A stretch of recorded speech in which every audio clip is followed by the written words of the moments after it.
I sat there in front of my father's grave, still wearing the same stiff black suit, as though the fabric were the only thing holding my body together. I am Marcus Wood, 35 years old, a financial forensic examiner in St. Louis, Missouri, a job that demands cold precision.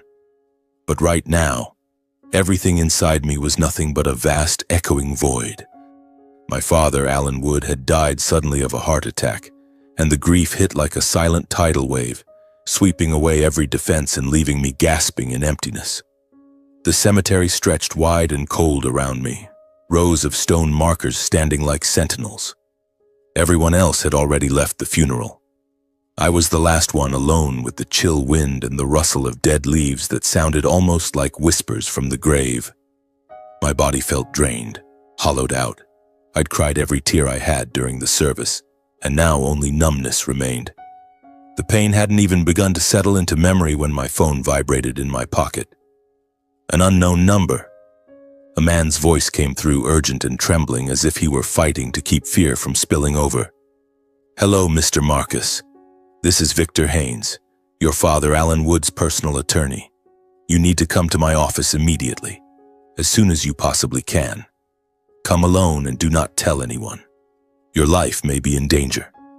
My heart clenched. Danger? What are you talking about? My father just died. Why are you calling me now? What the hell is going on? But Victor didn't answer. He only repeated, voice shaking harder. "Come alone, Marcus. Tell no one. My office is downtown. Hurry." Then the line went dead abruptly, as if someone had cut it. I stared at the screen, pulse hammering. Confusion, fear, and a strange, inexplicable curiosity surged through me. Like this call was the key to a secret I had never suspected existed. I stood up on legs that felt like lead, started the car, and pulled away from the cemetery. St. Louis appeared before me in shades of gray under a light afternoon rain. Skyscrapers blurred behind curtains of mist, wet streets reflecting headlights in dull smears. My mood grew heavier, crushed beneath black clouds. And then the memories of my father's final weeks came flooding back, uninvited, like an old film running in reverse. I remembered how unusually quiet he had become, not at all like the warm, joking man I'd grown up with. He would sit alone in the living room staring out the window. Whenever I walked in, he'd look at me for a long time, eyes heavy with something unspoken. "Dad, what's wrong?" I'd asked more than once. He only shook his head and gave a sad little smile. "Nothing, son. Just getting old, thinking too much." A few days before he died, during one quiet evening, he suddenly brought up money and betrayal. We were sitting at the dinner, just the two of us, and he looked straight at me, voice low. "Marcus, if one day you're betrayed by the people closest to you by blood, can a person ever truly forgive that?" The question stunned me. "What are you talking about? Who betrayed whom?" He only sighed and changed the subject to the weather, as if he'd never spoken. I remember our last dinner vividly. Late in the evening, his favorite grilled steak. Several times he started to say something, lips moving, eyes full of regret, but each time he fell silent. He only sighed again and asked about my work. "You're keeping yourself too busy, aren't you? Don't let the job swallow you whole." I laughed it off then, thinking it was just ordinary fatherly worry. Now I realize those were veiled farewells. Even his medical file had bothered me from the start. He'd been diagnosed with moderate heart failure, serious but not immediately life-threatening. Yet death came so suddenly. He collapsed in his bedroom, no time to call for help. The doctor called it a massive heart attack, but why so fast? No prolonged chest pain, no clear warning signs. I read the records over and over, and the more I read, the less they added up. Something was missing, like a puzzle with a crucial piece removed. The more I recalled those small details, his haunted look, the question about betrayal, the unfinished sentences at dinner, the more convinced I became that his death wasn't a simple medical event. It felt like a mystery, something hidden. And now Victor's call, right after the funeral, felt like the final missing piece that suddenly brought every buried suspicion roaring to the surface. Why call at this exact moment? Why was his voice shaking? What danger was waiting for me? On the drive downtown, I kept checking the rearview mirror. Rain pattered steadily on the windshield, wipers beating in rhythm with my pulse. I had the distinct feeling I was being followed. Maybe that dark sedan a few cars back? Or was it just paranoia? My skin prickled. Someone watching me? Connected to Dad? A heavy, formless dread settled in my chest. Whatever waited at that meeting, it wasn't just about my father's death. It was the beginning of a chain of dangerous truths that could upend my entire life. I gripped the wheel tighter, took a deep breath, tried to stay calm. St. Louis slid past the windows, familiar streets now suddenly foreign and threatening. I thought about my younger brother, Scott, who hadn't even shown up to the funeral. Why? And why had Victor insisted repeatedly come alone? I parked in front of Victor's downtown building, rain still falling softly. My heart pounded as I rode the elevator to the 3rd floor. The office door was slightly ajar. I pushed it open and stepped inside, the air thick with foreboding, as if the room itself were warning me that nothing would ever be the same again. The sky had already turned dark. The neon lights from the hallway spilled into the office, casting long, distorted shadows that made everything look like a scene from an old film noir. I took a deep breath, trying to steady myself, but the bad feeling clung to me like cold rain soaking through my suit. I was about to knock when the door suddenly opened from the inside. My heart nearly stopped. Standing there was a figure I knew all too well, Scott Wood, my younger brother. We almost collided, only inches apart in that unexpected moment. Scott, impeccably dressed in a tailored gray suit, hair perfectly combed, but his face was pale under the dim light. I froze, mouth open, unable to speak. What was he doing here? He hadn't shown up at Dad's funeral. Not a single call. Not one word of condolence. I'd phoned him dozens of times, left worried voicemails, but he had vanished as if he'd dropped off the face of the earth. I stammered, my voice echoing in the empty hallway. Scott, what are you doing here? For a second he paused, his eyes sweeping over me, cold and indifferent, as if I were a stranger. No smile, no embrace, nothing. He simply glanced, then brushed past me without a word, heading straight for the elevator. The expensive scent of his cologne mixed with the musty smell of old documents from the office, leaving me even more stunned. I called after him, taking an instinctive step forward. Wait, I've been calling you all day and you never picked up. Why didn't you come to Dad's funeral? He's gone, Scott. Don't you even care? And what are you doing here, meeting the lawyer? Scott whipped around, eyes flashing with warning like a cornered animal. Mind your own business, Marcus, he hissed, voice low and venomous. And don't follow me. This doesn't concern you. The words weren't loud, but they cut like a blade. I saw his fist clench, knuckles white, as if he were holding something back. Then he turned and strode toward the elevator, the sharp click of his shoes on the marble floor sounding like a countdown. I stood rooted in the hallway, overwhelmed by confusion and shock. My pulse raced, thoughts spinning. Scott, my little brother, the kid I'd shared a childhood with, fought over toys with, laughed with beside our father, now looked at me like an enemy. Why had he skipped Dad's funeral? Dad lay there alone and Scott couldn't be bothered to say goodbye. Yet here he was, in the lawyer's office right after Victor's frantic call. Coincidence? Or something much darker? I turned back, pushed the door open again and stepped inside. Victor Haynes sat behind his desk, face drawn tight, hands trembling slightly around a coffee cup. He looked ashen, nothing like the confident, polished attorney I remembered, the man who had handled all of Dad's contracts and wills with an easy smile. Now he looked like someone running from his own shadow. The air in the room was suffocating, old paper, ink, and something that smelled suspiciously like fear. I knew instinctively that Scott's presence moments ago had not been random. It was another crooked piece in a puzzle that refused to fit. I sat down opposite him, forcing my voice to stay calm. Victor, why did you call me here so urgently? And Scott was just here, wasn't he? My brother. What did he want? Victor avoided my eyes, staring down at the papers on his desk. Marcus, thank you for coming so quickly. I I needed to verify some temporary powers of attorney and administrative documents your father, Alan, signed in his final days. His voice wavered as if he were reciting lines he didn't believe. I frowned, studying his face. Powers of attorney? You dragged me here from the cemetery, voice shaking, telling me my life was in danger and now it's just paperwork? He cleared his throat, fingers fumbling as he turned the pages. There were a few signatures executed very close to the time of Alan's passing. I need to cross-check everything to avoid future legal complications. As the eldest son, you're the logical person to... I cut him off, voice rising. What about the warning? You said my life might be in danger. Explain that. Victor looked flustered, eyes blinking rapidly, beads of sweat on his forehead despite the cool room. I was overly stressed at the time, Marcus.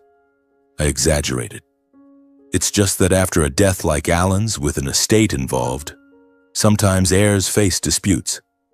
I was only concerned for everyone's safety.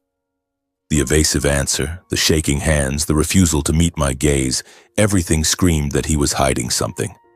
I wasn't getting any real information that matched the panic in his earlier call.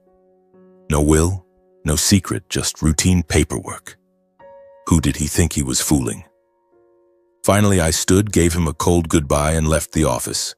Outside, night had fallen completely. The rain was heavier now, soaking my shoulders. My chest felt crushed under an invisible weight. A storm of questions raged in my head. Why had Scott been here at the exact moment Victor summoned me in such desperation? What business did he have with the lawyer? Why skip our father's funeral yet rush here for something urgent? And Victor, why the terror on the phone only to downplay everything in person? What was he afraid of? Scott? Or something bigger? Every detail connected into a tangled web of suspicion.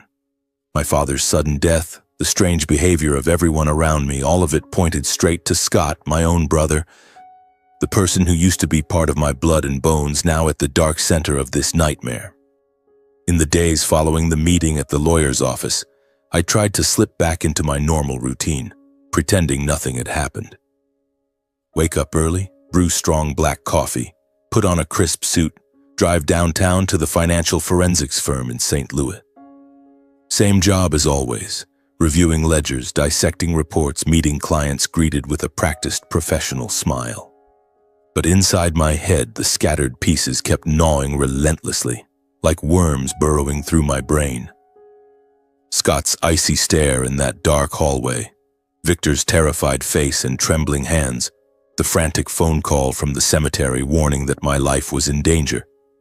Everything overlapped, tangled, forming a web I couldn't untangle. By day, I maintained an outward calm. I sat at my desk, fingers tapping steadily on the keyboard, tracing money trails for corporate clients. Colleagues asked gently, "Marcus, you holding up okay? After your dad's funeral and all?" I forced a smile. "I'm fine. It's over now. Thanks for asking." Yet the moment I left the office in the late afternoon or drove home through crowded streets, the feeling returned. Someone was watching every move I made. It was no longer a vague impression. It had become sharp, undeniable. I constantly checked the rearview mirror, heart racing whenever I spotted an unfamiliar pedestrian behind me, or a car that lingered a few yards back before suddenly turning away. Who is it? Why are they following me? Cold sweat broke out despite the air conditioning blasting at full power. At night, the sensation grew worse. I live in a quiet suburban apartment complex. Quiet, tree-lined, soft yellow streetlights. Now it felt sinister. I began noticing the same strange car, always dark gray or black, an ordinary-looking sedan parked a short distance from my building under the big oak tree. Headlights off, engine silent, but I could feel eyes on me from inside. The first time I thought it was a new neighbor. When I slowed and stared, the car suddenly started and glided away into the darkness. My stomach knotted. This isn't coincidence. I started taking different routes home, weaving through side streets, but the car still appeared, like a ghost that refused to let go. I tried to convince myself it was paranoia, grief-driven delusion. Then one morning, everything changed. I woke later than usual, exhausted after another sleepless night. Old habit. Turn on the TV for the morning news while making coffee. The anchor's calm voice ran through weather and traffic, then switched to breaking news. A massive fire broke out overnight in downtown St. Louis. The blaze started on the third floor of an office building, completely gutting several suites. At least one fatality has been confirmed. I was holding my coffee mug when the address flashed on screen. It took only seconds to recognize it, the exact building where Victor Haynes had his law office. Ice shot down my spine. The mug slipped from my hand and shattered on the floor, but I barely noticed. "No way," I whispered, eyes glued to the television. Smoke billowed black against the night sky, fire trucks flashing red, walls charred to ruin. I rushed out of the apartment, shirt half buttoned, breakfast and work forgotten, and sped toward downtown. Light rain fell, but my heart pounded like war drums. Victor, is he okay? Did something happen to him? When I arrived, the area was still cordoned off. The stench of smoke clawed at my throat. Curious onlookers shouted over the noise. The fire had only recently been contained. Water still dripped from hoses onto the wet pavement. I pushed through the crowd and felt my chest tighten when I saw a body bag on a stretcher being wheeled out, covered by white sheet. Whispers rippled around me. That's Lawyer Haynes, burned to death in his office. Police confirmed it moments later. Victor Haynes, dead, incinerated along with his office. Using my forensic examiner badge, I slipped closer. The room where he had received me was now only blackened walls, twisted furniture, files and computers reduced to ash. Nothing remained. No documents, no hard drives, no secrets. Police quickly sealed the scene and issued a preliminary finding. Accidental electrical fire overnight. Probably a short circuit from an old computer, an officer told me casually. But I knew with absolute certainty that it was no accident. Victor had been terrified. He had warned me. And now he was dead right after meeting Scott and me. I stood in the crowd, shock numbing every sound around me. Sirens shouting, everything muffled as if underwater. Victor, you knew something and now you're gone. Tears rolled down my face without my realizing it. I turned and walked away, steps heavy as though carrying the ashes of that burned room on my shoulders. On the drive home, I drove slowly, mind blank. Dad dead suddenly. Victor burned to death. Someone silencing witnesses. And Scott. He was in that office right before me. What does he know? After the fire, the feeling of being watched didn't fade. It grew sharper, more suffocating. It became a second skin, keeping every sense on high alert. I constantly felt invisible eyes on my back. When I spun around, no one was there. Walking from the car to my apartment, I sensed stares from across the street, from bushes along the path. I started checking everything. Strange fingerprints on windows. The front door still locked, yet the air inside felt different. A faint, unfamiliar scent of cologne or cigarette smoke. Some nights I came home to find the apartment door locked exactly as I'd left it, yet something felt violated. Papers on my desk had been shifted ever so slightly. Not enough to prove an intruder, but not quite how I'd left them either. I began photographing the apartment every day for comparison. Then came the silent phone calls, unknown numbers that rang once and hung up the moment I answered. The first time I thought it was a wrong number. By the third and fourth, I understood. Someone was checking whether I was home. Fear quietly eroded my nerves day by day. I slept poorly, jolted awake by the smallest sounds. Wind through the window crack, footsteps in the hallway, the refrigerator's hum. Deep inside, a cold certainty formed. Victor's death was no accident. It was another link broken in a chain I still couldn't fully see. Every earlier detail suddenly stood out in stark relief. The frantic call, his terrified eyes, the fire that happened far too conveniently. And then the chilling thought slid into my mind like a blade of ice. The next link in this silent, deadly chain might very well be me. After the fire that destroyed the lawyer's office, my life entered a new phase of instability, as though everything around me had been shrouded in a thick, menacing fog. I still went to work every day, reviewing financial records with an outwardly calm face, but inside I was a ticking bomb waiting to explode. And from that point on, Scott began showing up beside me with unnatural frequency, like a ghost that had suddenly decided to play the role of an overly attentive brother. The first time he visited was only a few days after the fire. I was sitting in my apartment, staring blankly at the television while images of Victor's sheet-covered body still haunted me. The doorbell rang. I flinched, instinctively gripping the remote. I looked through the peephole, Scott wearing a forced smile, holding a takeout bag. "Marcus, open up. I came to check on you," he called, his voice sounding normal, but to me every word from him now felt suspicious. I opened the door and tried to keep my tone even.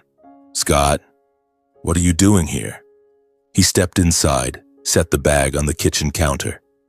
The smell of fast food, hamburgers and fries from the diner we loved as kids filled the air. "Have you eaten?" "I brought food. I wanted to see how you're holding up after Dad." On the surface, it was brotherly concern after a tragedy, but I could feel it. In his eyes and the way he phrased every question, there was something probing, monitoring my smallest reaction. He asked things like, "You doing okay? How's work? Sleeping all right?" While his gaze swept the room, lingering on my desk where I kept a few personal files. I nodded, sat on the sofa trying not to betray my suspicion. "Dad's death. I'm getting there. Thanks for checking in." We ate mechanically, talked about the weather, about St. Louis's rainy season, yet I noticed how he silently studied my apartment for long moments, noting every detail on my desk and shelves, as if searching for something invisible. "You still keep Dad's old ledgers?" he asked casually. I shook my head. "No, just my work stuff." He nodded, but I could tell he was memorizing the placement of everything. After that, he came by every few days, once with a bottle of red wine, to help you unwind after a long day. Another time with a box of pastries from the old bakery Dad used to love. "I remember Dad always bought these," he said, voice dropping, but I didn't believe the sadness was genuine. Each visit lasted a little longer. He asked about my life. "Met anyone strange lately? Getting any weird calls?" I answered briefly, pulse quickening. Was he testing whether I suspected anything, waiting for me to reveal curiosity about the fire? During what seemed like casual conversation, Scott began steering talk toward Dad's estate. One evening over wine at the kitchen table, he sighed. "Dad left so suddenly, huh? No time for proper farewells or even an official will. Such a shame." His tone was regretful, but his eyes stayed sharp. Then he made his move. "We should settle the inheritance soon, just the two of us, to avoid legal headaches later. What do you think?" I took a sip, staying calm. "Cut to the chase, Scott. No need to dance around it." He proposed keeping full control of the logistics company Dad had handed over to him 6 years earlier when Alan retired. "It only makes sense, Marcus. I've run every aspect of it for years. I know every contract, every employee. Handing it to someone else would be chaos. The rest, the family home, a few small properties outside town, the savings accounts, he said I could decide freely. Sell or keep, I don't care. I just want the company. It's in my blood now." I didn't argue. Money and property meant nothing to me right then. They were meaningless next to the grief and the questions eating me alive. "Fine," I said indifferently. "Do whatever paperwork you need." I didn't ask for details, didn't request records or legal documents. My indifference clearly surprised him for a split second. His eyes flickered as if recalculating. But then he looked relieved, almost satisfied, as though a weight had lifted. "Great. I'll take care of everything with the company. You don't have to worry about a thing." The conversation ended quickly. He left soon after, leaving me with a full glass of wine and cold food. Alone again, I sat in silence for a long time. Not because I regretted the assets, I'd never intended to fight Scott over money, but because one question hammered inside my skull. Why was Scott in such a desperate hurry to settle everything? He was so quick to declare Dad had left no will, so eager to divide the estate right after the lawyer's office burned to the ground. Victor dead, files destroyed, Scott rushing to tidy everything up. Was he afraid something would surface? Had Dad actually left a will, or evidence tied to his death? The suspicion grew deeper, a widening crack in glass. I remembered our childhood. Scott had always been the spoiled younger son, the one Dad forgave everything. Scott's still little, Dad used to say. But perhaps that indulgence had turned into something far darker. After that conversation, Scott kept visiting, but now he spent more time quietly watching my reactions than talking. Once he sat silently, eyes sliding over my bookshelves, pausing at Dad's old notebooks I'd kept. "Still reading Dad's old journals?" he asked lightly. I shrugged, stayed nonchalant, asked if he wanted coffee, and turned away to hide the suspicion in my eyes. Outwardly, I remained indifferent, never asking questions, never bringing up the estate again, acting as if everything were already forgotten. But inside, the calm facade did nothing to quiet the growing certainty that this silence was only the hush before a much larger wave, one that was gathering strength somewhere just out of sight. 2 years passed in silence, like a slow-motion film in which I was the reluctant protagonist. The sensations that once tormented me, the strange car parked outside, the silent hang-up calls, the furniture shifted just a centimeter, gradually faded with time. At first I still jumped at every odd noise, still checked my rearview mirror obsessively, but life swept me along. Work at the forensic accounting firm grew busier, endless reports demanding clients. They filled my days and left little room for paranoia. Scott's visits also dwindled, from every few days to every few weeks, then stopped almost completely. The last time he came over more than 6 months ago, he stayed only a short while, asked vague questions about my job, then left with a strained smile. "Take care of yourself, Marcus," he said, but the warmth was gone. I nodded, closed the door, and exhaled, not from relief, but from no longer having to perform the charade of normalcy. On the surface, life returned to ordinary. Morning runs around the neighborhood, lunchtime sandwiches at the usual deli near the office, evenings spent reading or watching old movies. St. Louis remained the same. Gray streets under drizzling rain, skyscrapers reflecting neon at night. Yet deep inside, the questions about Dad's death and Victor's fire still smoldered in a hidden corner of my mind, like an old scar that aches in bad weather. I no longer dug, no longer called the police, no longer followed Scott, but the questions remained. Why did Dad's sudden death? Why did Victor and every document burn? And Scott, was he involved?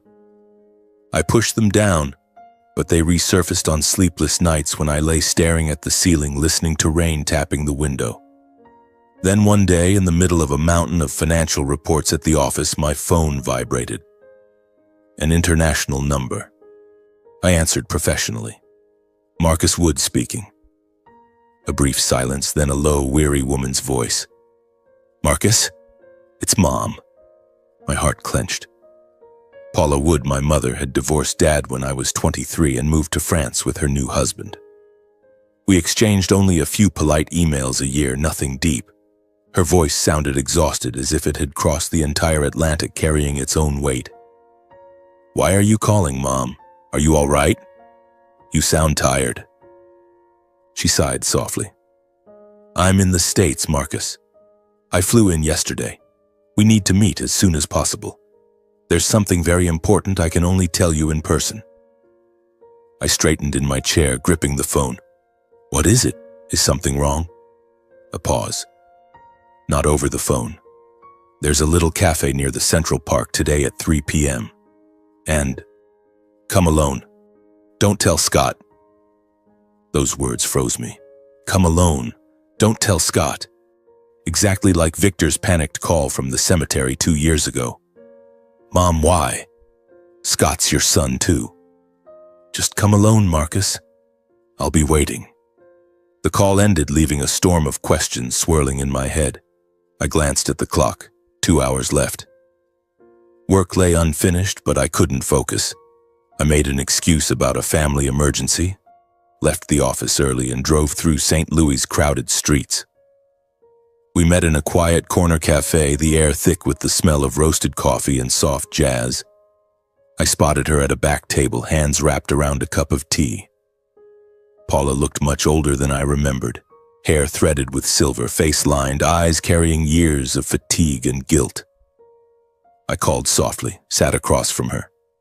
She looked up, gave a weak smile, eyes already red. "Marcus, my boy, it's been so long. You've grown so much." We hugged awkwardly, the first embrace in years. After a few polite questions, "How's life in France? How's your husband?" She shook her head. "This isn't the time for small talk." She reached into her bag and pulled out a thick folder carefully wrapped in brown craft paper, placing it in front of me. Her hands trembled as if afraid someone might see. "This is everything your father sent me shortly before he died. He told me to give it to you only when the truth could no longer stay hidden." My heart pounded as I opened the folder. Page after page of documents, illegal financial statements, off-the-books contracts, bank records of hidden transactions, all bearing clear traces of Scott's involvement. His signatures, transfers from the logistics company to offshore, forged invoices inflating expenses. I flipped faster, throat dry. What is all this, Mom? Scott? Did he really do this?" Paula's voice broke. Tears rolled down her cheeks. "I've kept these papers all this time because I didn't have the courage to face the fact that my own son committed crimes. Your father discovered it and sent them to me as a last safeguard." She confessed she had wrestled for years between a mother's love and her conscience, between protecting her child and allowing crimes to continue. "I didn't want to believe it, Marcus. Scott was the baby. I always thought he just made mistakes. But these numbers, money laundering, systematic fraud..." Her voice cracked. She admitted that she and Dad had always shielded Scott too much, thinking it was love, never imagining it would plant the seeds of something so twisted. "We forgave him everything. The first time he stole pocket money went missing. The first fight at school, we said, he's just a kid. But he grew up believing he could do anything without consequences. When your father handed him the company, Scott turned it into a tool for evil." I sat silent, stroking the folder, childhood memories flooding back. Scott always the favored one, me the older brother expected to yield. "Scott's still fragile," Dad used to say. "Fragile enough to commit crimes?" Only when her own health failed, she told me she'd had a heart attack the previous year. And the guilt became unbearable, did she find the courage to fly back and hand me the evidence. "I don't have much time left, Marcus," she whispered, voice shaking. "I won't take this secret to my grave. Your father, he carried it alone for too long." Before leaving, Paula pulled a sealed envelope from her bag and pressed it into my hand. "Your father left this for you. Read it, and then decide for yourself whether to turn everything over to the authorities. I can't make that choice for you because Scott is my son too." She stood, hugged me tightly, quickly, tearfully, then turned and walked out. Her figure disappeared into the crowd. I remained alone at the table, the thick folder and sealed letter in front of me. The coffee in my cup had long gone cold, its bitterness spreading across my tongue, exactly like the feeling flooding my chest. In that moment, I understood clearly. The quiet life I thought I had regained had only been a fragile calm before the real storm of truth. I left the cafe, drove home in a daze, the folder heavy on the passenger seat. 2 years I thought it was over. Now everything was exploding again. I carried the thick folder and the sealed letter home in a state of crushing heaviness, as though I were cradling a piece of truth I wasn't yet ready to face fully. My apartment, once a quiet refuge of old books and a worn-out sofa, now felt alien. I triple-locked the door, drew every curtain tight, as if someone might be watching from the dark windows. The dim yellow light from the desk lamp spilled across the wooden floor, casting long, distorted shadows that made the silence suffocating.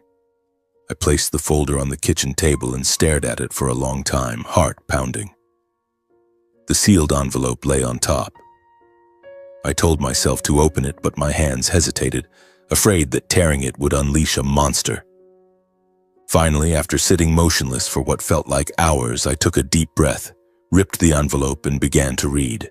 Each line felt like a slow knife sliding into my mind, the pain so sharp I had to stop halfway, throat burning. In the letter, Dad confessed he had discovered Scott's criminal activities years earlier. It had started with small discrepancies and grown into an entire network of money laundering, secret contracts, and illicit cash flows. My son, I saw the first signs 6 years ago when Scott took over the company. Unusual expenses, forged invoices. I thought they were mistakes at first, but they kept piling up. Scott turned the logistics firm into a machine for cleaning dirty money. Shell contracts, ghost partners, millions of dollars funneled through it. My hands shook as I read, picturing Dad alone in his study under a dim lamp, face pale as the horrifying truth dawned on him. He wrote that he had wrestled for years between a father's love and the duty of a law-abiding man, tormented every night by his inability to denounce his own son. I lay awake so many nights, Marcus. How could I turn in my own boy? But staying silent. Silence became its own crime. And the longer I stayed silent, the greater Scott's crimes grew. I regret it more than anything. Dad admitted that their lifelong indulgence, his and Mom's, had convinced Scott he could cross any line without consequence. Your mother and I, we were wrong from the start. From the time he was little, Scott was forgiven everything, shielded every time he did wrong. We thought it was love. But that blind protection fed his selfishness and the belief that he stood above the rules. He came to think the law couldn't touch him, that money could buy anything. I paused, tears streaming. Memories flooded back. Scott stealing loose change from Dad's wallet, caught red-handed yet only lightly scolded. He's still little, Dad would say. I, the older brother, always had to yield. And now, that indulgence had created a monster. Dad confessed that once Scott began to suspect he knew the truth, Dad realized his own days were numbered. Scott started looking at me differently, son. Probing glances, roundabout questions. I knew he would do anything to protect his secret. Even. I couldn't finish the thought. My heart turned to ice. Dad feared he would be killed. By Scott, by my own brother.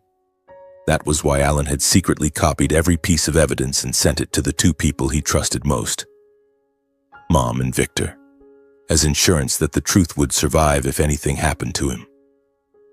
I only sent it to your mother and to Victor because it was the only way to be sure that if something happened to me, the truth would still exist. And you would stay safe. As long as you didn't know anything yet. He hadn't dared give it to me directly, terrified I would become the next target, and because he never wanted to burden me with something so cruel. I didn't want you involved, Marcus. You're the honest one, the clean one. I was afraid Scott would come after you if you knew. I only wanted you to live in peace. But he also knew that sooner or later I would have to learn the truth, and that he could no longer prevent it. The truth always finds a way out, son. I knew your mother would bring it to you when the time was right. I only hope you are strong enough.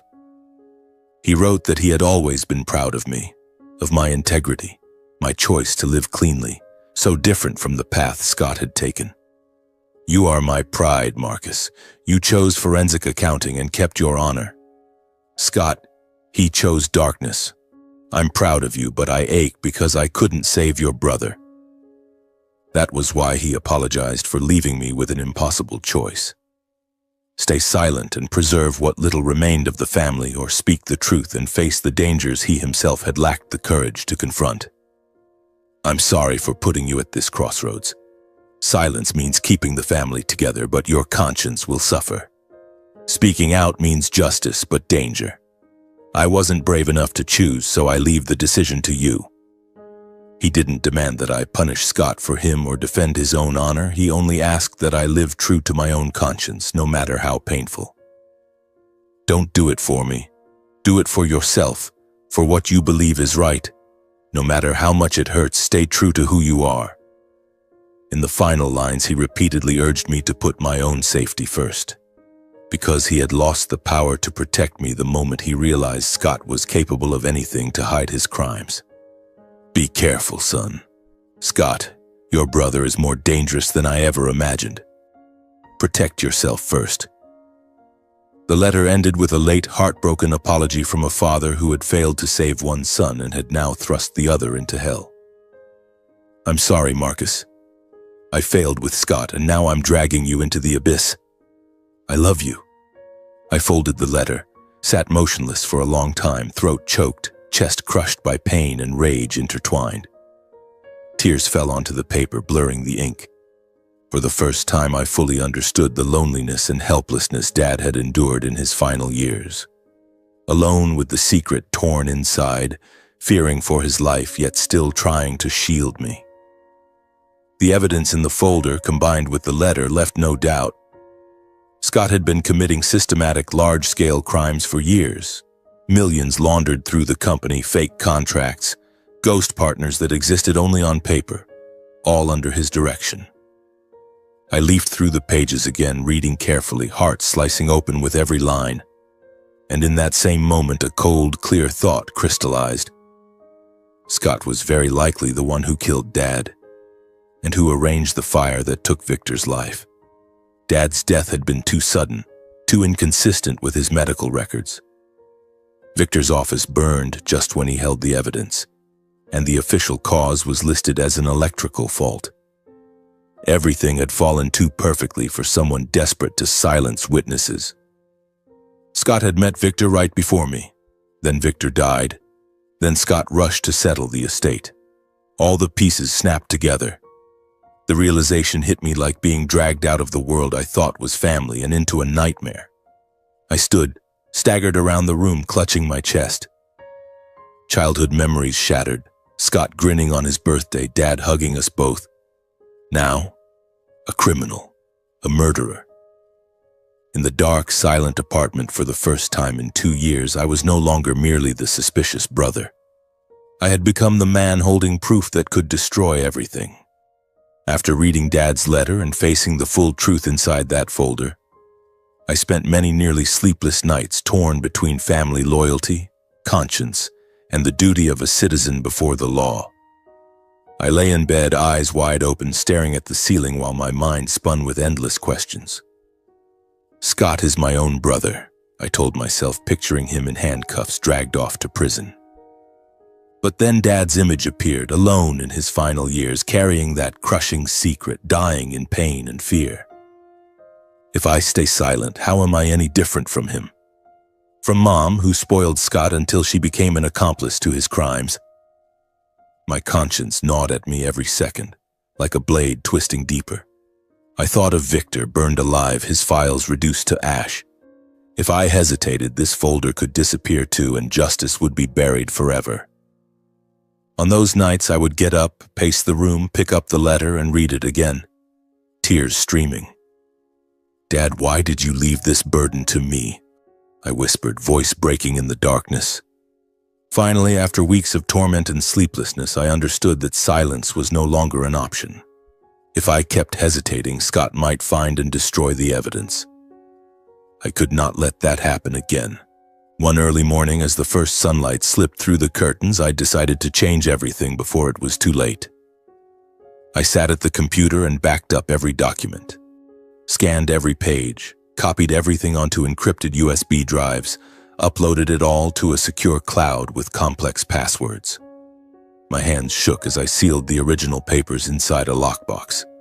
I put on my coat, carried the box to the car, and drove straight to the FBI field office in downtown St. Louis. On the way, I kept checking the mirrors, terrified someone was following, but there was only the usual morning traffic. I took a deep breath, walked into the cold glass building, showed my ID, and asked to speak with an agent. I have evidence of money laundering and large-scale financial fraud. I said, voice steady but burning inside. They led me to a secure room and I handed over the entire evidence to federal authorities. The moment the box left my hands, it felt as if I had dropped a crushing weight and at the same time opened the gates of hell. The investigation began immediately, multiple independent teams working to prevent leaks. I was told only, "We'll take it from here, Mr. Wood. Please keep this confidential." I went home and waited, heart pounding. For the first few days, nothing visible happened. Life looked normal on the surface, but I knew the wheels of justice had started turning. FBI financial specialists cross-checked bank records, tracing every illicit dollar through layers of shell accounts, both domestic and offshore. I imagined them at their screens following the money trail. Transfers from Scott's logistics company to Cayman banks, then back into the U.S. through dummy subsidiaries. "This is a professional network," one agent later told me over the phone, voice calm. Shell companies were peeled away, businesses that existed only on paper to hide transactions. Unaudited logistics contracts were seized and dissected, hundreds of pages, forged signatures, backdated documents. Entire phantom shipments, containers recorded as full but never existed, transportation costs inflated double, invoices systematically falsified for years. Encrypted updates arrived. "We've found traces going back to 2018 when Scott took over the company." My chest tightened. 6 years building an empire of crime right under Dad's roof. Accountants, warehouse managers, and middlemen were summoned one by one. At first, they denied everything, statements contradictory. "I didn't know anything," one accountant stammered, voice shaking. But as the financial evidence mounted, bank records, internal emails, even warehouse surveillance footage, the pieces locked together. One warehouse manager finally confessed, "Scott ordered us to log fake shipments to hide the money." I followed it all from a distance through brief calls from the agent, feeling as if I were watching a crime drama whose villain was my own brother. Scott's company was placed under special oversight. Major transactions were frozen by court order. Employees panicked. Phones rang nonstop from partners. Information began to leak, perhaps from a frightened staff member or journalist sniffing blood. The first newspaper articles appeared. St. Louis logistics firm investigated for massive money laundering scheme. Shareholders and partners panicked. Contracts were suspended pending results. The company's value, though privately held, collapsed in internal dealings. Not long afterwards, Scott was arrested on suspicion of large-scale money laundering and financial fraud. I was at my office when the text came from the agent. "Evidence is nearly complete. Your brother has been taken into custody for questioning." I turned on the television. There he was on every news channel. Scott in his gray suit, hands cuffed, head down, flanked by agents as cameras flashed. "Scott Wood, CEO of local logistics company, arrested on suspicion of money laundering." I sank into my chair, hand over my mouth. No triumph, no satisfaction, only an immense emptiness. For a split second, he glanced at the cameras, eyes wild like a trapped animal. I watched from afar, feeling none of the relief I once imagined. I had pictured this moment for weeks.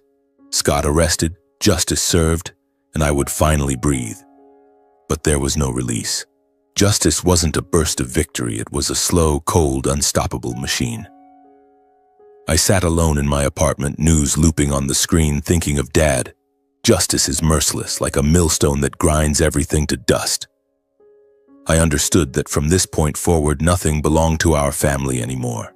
It belonged to the cold machinery of the law, FBI, courts, prosecutors. They would decide Scott's fate, not me. I had only started the process, now I was merely a spectator. I knew the road ahead would be neither short nor painless. Once the truth was dragged into the light, it would sweep away countless consequences no one could escape. My family, Dad's honor, the quiet life I had rebuilt, everything could collapse. But I also knew that from this moment on, I no longer had the right to turn back. The truth was here, staring me in the face, and I was the only one left who could walk the rest of the way with it. The trial for Scott Wood's financial crimes took place after many months of investigation, drawing intense attention from the media, the business community, and the local public.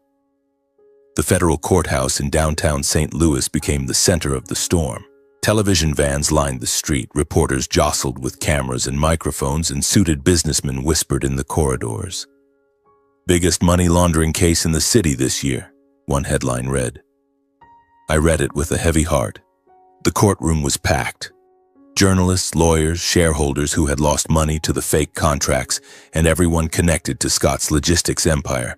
I attended as the sole key witness, the person who had personally delivered the original evidence to the authorities. Mom was there too, sitting quietly in the gallery. The prosecutor called me to the stand first, right after the opening statements. I walked forward, legs like lead, gripping the polished wooden rail. The room fell silent except for the click of camera shutters and faint murmurs. I swore the oath, voice trembling. "I will tell the truth, the whole truth." When Scott was brought in, his eyes locked onto mine instantly, not with remorse, but with an icy, chilling hatred that made my blood run cold. He sat at the defense table in a light gray suit, hair perfectly combed, but his face was gaunt after months in pretrial detention. Those eyes, sharp as knives, filled with pure loathing, made me falter for a moment. Not the eyes of a brother, but of an enemy. I remembered childhood, Scott looking up at me with admiration when I taught him to kick a soccer ball. Now, only hatred. Throughout the questioning, Scott remained cold, denying personal responsibility until the layers of financial evidence were presented in open court. His defense attorney, a tall man with a booming voice, argued, "My client was merely a victim of faulty accounting systems. There is no direct proof." But then the prosecutor displayed slide after slide on the large screen, red numbers glaring, bank statements, forged contracts, offshore transfers. "This is Mr. Wood's signature," the prosecutor said, pointing.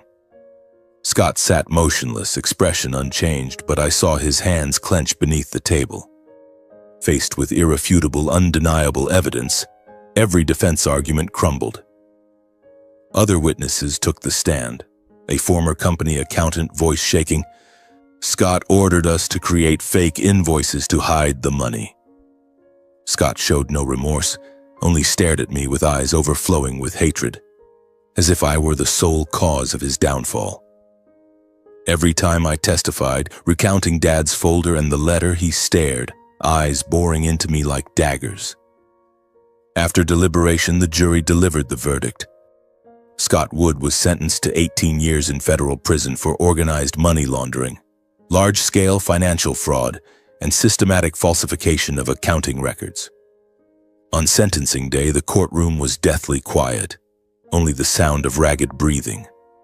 The judge, a middle-aged woman with a stern voice, read, "Defendant Scott Wood is sentenced to 18 years imprisonment with no possibility of parole."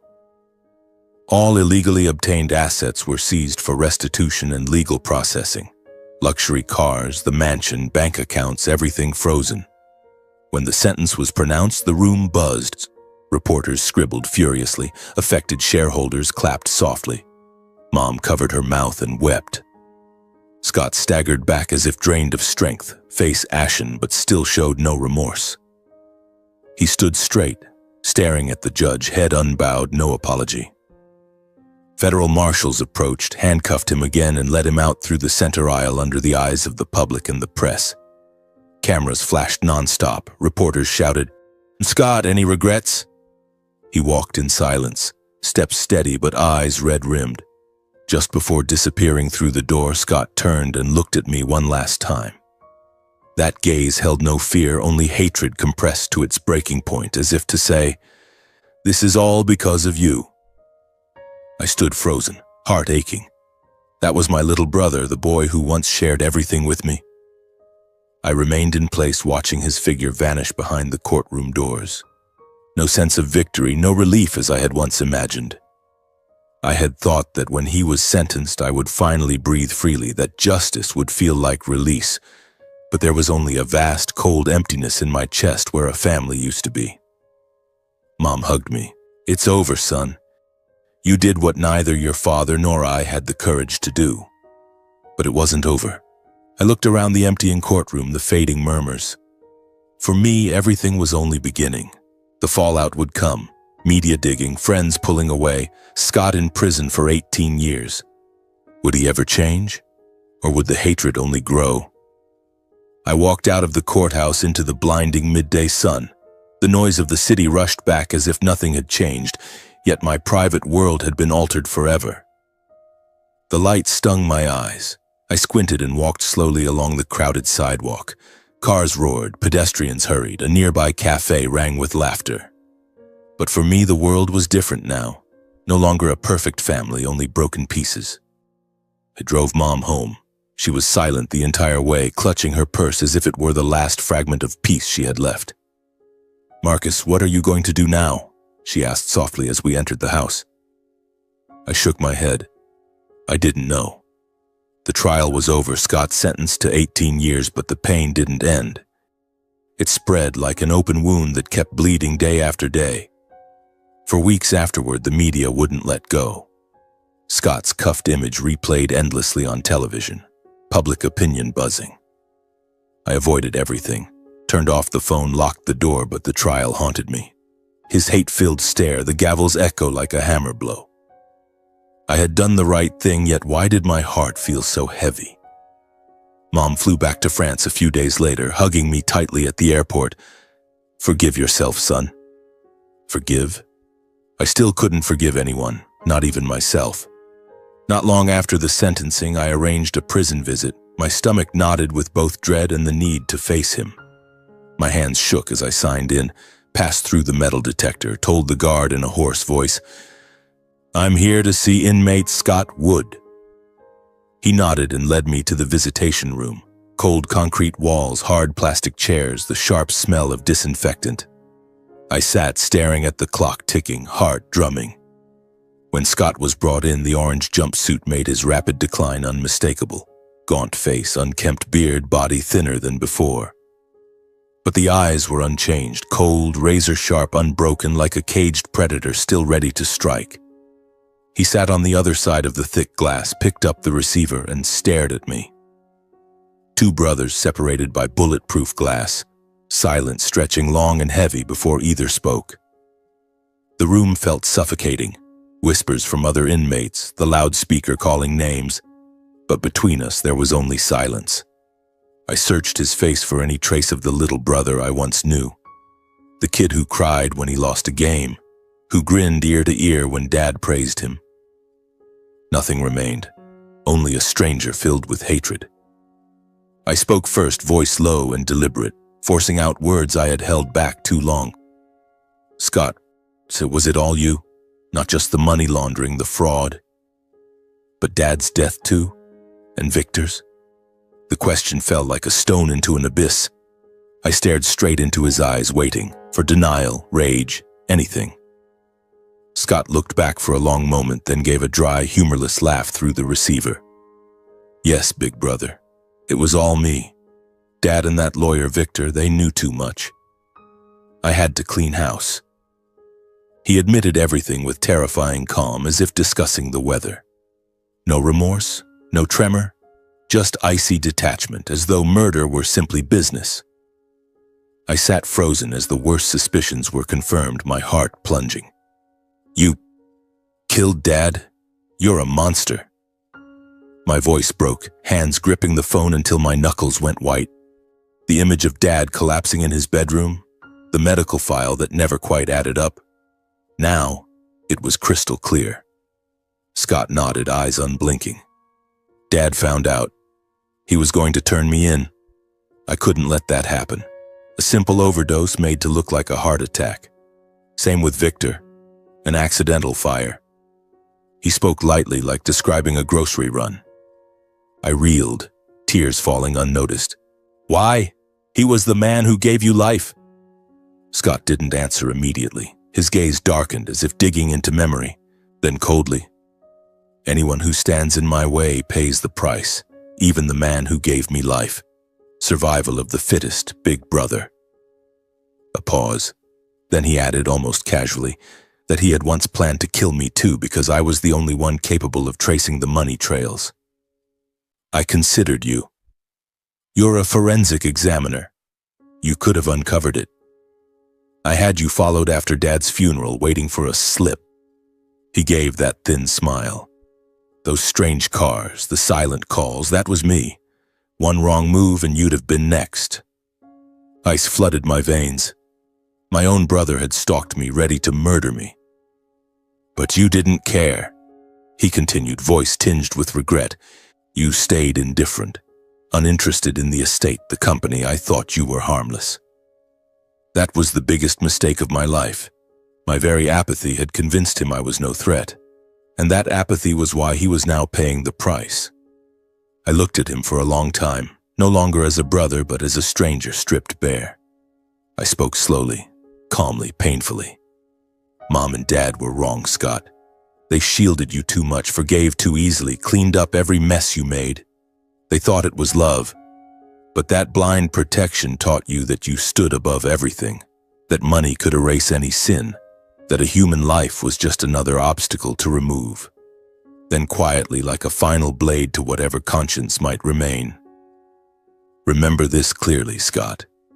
Every person who ever sacrificed for you, whoever sinned to protect you, live with that memory inside those four walls every single day for the rest of your life. For the first time, Scott faltered. His eyes wavered.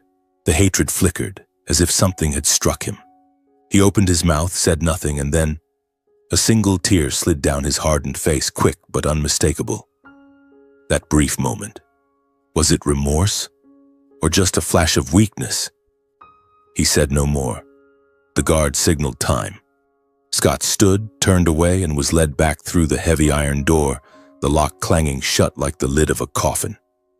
I remained seated a few seconds longer, heart sinking with the feeling that something irreversible had just ended.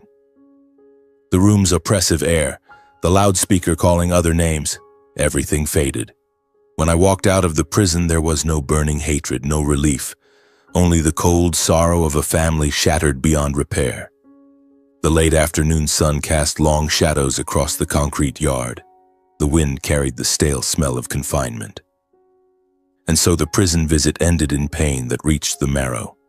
I drove away as the sky turned to dusk, the last rays of sunlight sliding across the city, now lighting its evening lamps. The city kept moving, loud and indifferent, unaware that a world inside me had collapsed forever. Life goes on, but from that moment I knew with certainty. For me, everything had changed irrevocably. After that final prison visit, I decided to leave the city that held too many painful memories. St. Louis, the city where I was born, grew up, watched my father die, and saw my brother fall into ruin, had become an invisible prison, trapping me in memories I could never erase. I couldn't stay any longer. Every street corner reminded me of something. The cemetery where Dad lay, the burned-out lawyer's office, the apartment where Scott once visited with his fake smile. I requested a transfer to another branch of the company in Chicago, a bigger, stranger city where I could start over in a completely new environment. My boss approved immediately. He must have seen the exhaustion on my face. "You need a change of scenery," he said, clapping my shoulder.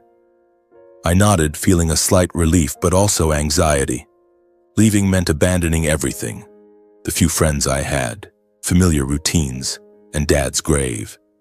But I needed the distance to breathe. The old apartment sold quickly through a real estate agency. I stood watching the broker show strangers around, heart tightening. Those walls had witnessed too much. Sleepless nights after Dad's funeral. The silent phone calls, the folder from Mom. I packed my belongings on a rainy afternoon, boxing everything up, hands trembling when I touched objects tied to the past. I kept only a few small mementos of Dad, memories too precious to discard. An old family photo, the watch he wore every day, and the notebook with his shaky handwriting. These are all that remain of a shattered family, I thought, packing them carefully into my suitcase. When I locked the door for the last time, I turned back to look at the empty rooms, tears rolling down. "Goodbye," I whispered, as if speaking to the past itself. In Chicago, a new life began with small but meaningful changes. I bought a modest apartment overlooking Lake Michigan. The cool breeze and sound of waves helped me sleep better than I ever had in St. Louis. My forensic accounting work continued, but I chose to focus on transparent cases, ones that protected the innocent, a quiet way of atoning for my family's losses. I stayed away from complex fraud investigations. Instead, I reviewed nonprofit reports and helped small businesses avoid financial mistakes. Every day, analyzing numbers at my desk, I thought of Dad, how proud he had been of my honesty. Work became an anchor, letting me forget a little, while also reminding me how money can destroy a person. My life grew simpler, fewer social obligations, more time alone, more silence to heal. I avoided parties, met colleagues only for occasional coffee, talking shop, never personal matters. Weekends, I jogged along the lakefront, cold winds slapping my face, clearing my mind. I no longer ran from memories. I faced them in those quiet moments, cried when I needed to, reflected when it hurt. Mom called every week from France. We talked about the weather, health, never Scott. "How are you, son?" she'd ask, eyes red on the screen. "I'm okay, Mom," I'd answer, even though the emptiness remained. Occasionally, I received sparse updates about Scott through legal channels or prison notifications. An email from the lawyer saying his appeal failed or that he'd been transferred. I didn't dig deeper, just accepted it as an unchangeable fact. "He's quieter now but healthy," the lawyer said once over the phone. I nodded and hung up. I never visited again. That last meeting had been enough. I wondered about him in there. Reading? Learning a trade? Nursing hatred? I didn't know, and I no longer wanted to. It let me live without being dragged backward. On quiet nights, I often sat alone, looking back over the entire journey, from the days we were a whole family, to the moment the truth surfaced and everything collapsed. By the window, watching Lake Michigan shimmer under moonlight, I remembered childhood. Dad teaching us to fish, Mom laughing while cooking dinner. Simple happiness, I thought, tears falling. Then Dad's funeral, the fire, Mom's folder, the trial, everything like a slow film. I realized the tragedy didn't begin with the crimes, it began with silence, with covering up, with choices made in the name of love that only fed the wrong. Dad stayed silent out of love for Scott. Mom hid the evidence out of maternal instinct. The result? Death and ruin. "Silence is complicity," I whispered, chest aching. From my family's story, I learned that blind indulgence is not love. Sometimes it is simply enabling evil to grow day by day. Scott grew up believing he was untouchable, and the result was that he killed our father, killed Victor. I also learned that speaking the truth is always painful, but staying silent in the face of wrong leaves far heavier consequences. I chose to speak even though it cost me my brother, I thought, feeling a measure of peace. I accepted that some losses can never be repaired, yet a person must keep living, keep walking forward with honesty and clarity. Dad gone, Scott in prison, Mom far away, but I was still here, still had my conscience. When I rarely shared my story with someone close, a trusted colleague or new acquaintance, I always emphasized one thing: never let love become an excuse for covering up wrong. Loving your child doesn't mean hiding their mistakes, I would say, voice low. Teach them boundaries and consequences before you teach them success or money. Teach them responsibility before wealth. And if one day you must face the most painful truth inside your own family, have the courage to choose what is right, no matter how high the price. One afternoon, standing quietly before Dad's grave on a rare trip back to my hometown, I felt no more resentment, only a calm understanding of the torment he had carried to the end. I had flown back to St. Louis for the first time since moving, drove to the cemetery under a crisp autumn sky. Dad's stone stood unchanged, Allen wood engraved in granite, grass growing thick and green. I knelt, whispered in my heart that I had walked the hardest road for both him and Mom. "Dad, I did what you and Mom couldn't. Our family is broken, but you and Mom are still in my heart." The wind stirred, carrying the scent of damp earth, as if Dad were answering. I sat there a long while telling him about my new life, about Mom, about Scott. No anger, only understanding. Dad had suffered because he stayed silent, yet he had tried to protect me. When I left the cemetery, I walked slowly between the rows of trees, the last sunlight fading. The breeze moved gently, bringing the familiar smell of earth and quiet. Behind me lay a past full of loss, pain, and irreparable mistakes. But from that place I felt I had finally closed the heaviest chapter, opening a different path, one where I no longer had to hide from the truth, no longer lived in torment but could walk with my head high, true to my own conscience. And from that day on, I chose a quieter life. I no longer fled memories, no longer let resentment gnaw at my soul. I learned to accept what cannot be changed and to cherish what still lies ahead. Everything that happened became a lesson carved deep inside me. Every choice we make today, no matter how small, silently shapes the fate of tomorrow.